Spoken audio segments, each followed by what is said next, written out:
I don't think I would say I had a hard time finding jobs, but I think I would say that I had a hard time figuring out what was out there and figuring out how the system works for the workforce and how, like, what kind of track I should be going or to get a specific career, just because then my mom and dad and them don't know that. They don't know what you should be taking in order to be a doctor, or in fact, they don't really know much about the education process in general.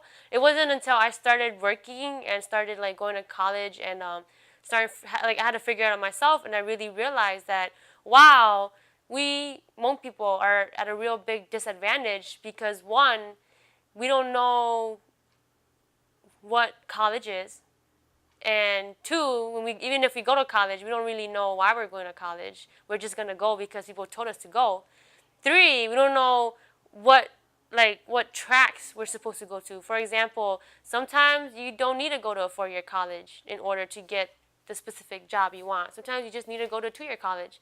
Or, what's the difference between going to a liberal arts school and what's the difference between going to like a St. Paul public school? I mean, not St. Paul public school, like a St. Paul Technical College school or whatever. And so I feel like we're at a very big disadvantage of that because no one's really informing us. Or even if they do inform us, for example, there's like MEP, College Possible, and all that stuff, right? Even though they're doing that and they're trying to get us into college, we still, no one's telling us what it's really like out there in the world, the real world, I guess. And I feel like we're at a big disadvantage for that because then we figure that out really late. And also, we don't really know how to advocate for ourselves.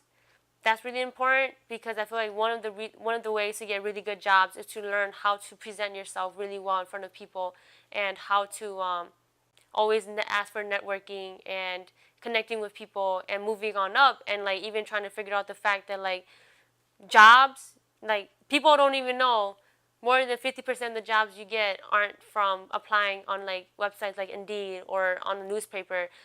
50% of the jobs that we're getting are from networking with people who are willing to share another opportunity with you. And I feel like a lot of us, Hmong people, don't really know that because no one's telling us this. Our parents don't know this. And so they can't pass this knowledge down with us. It wasn't until I started working with some students and I realized there was a white student and there was a Hmong student. And when I was talking to this Hmong student about the differences, I was like, what do you want to do so I can help you figure it out? And I was trying to tell him, like, are you sure you want to go to a 4-year college? Because this is what it's really going to be like. And when I was telling him all these things, it was interesting because that white student knew exactly everything. And he was only 18 and I was 22.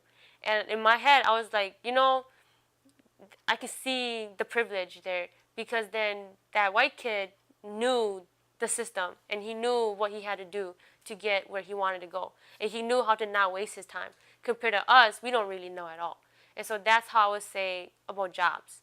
Because I don't think I have a hard time really applying for jobs. It's more just trying to figure out what it is, what's out there so that I can know more what I want to be.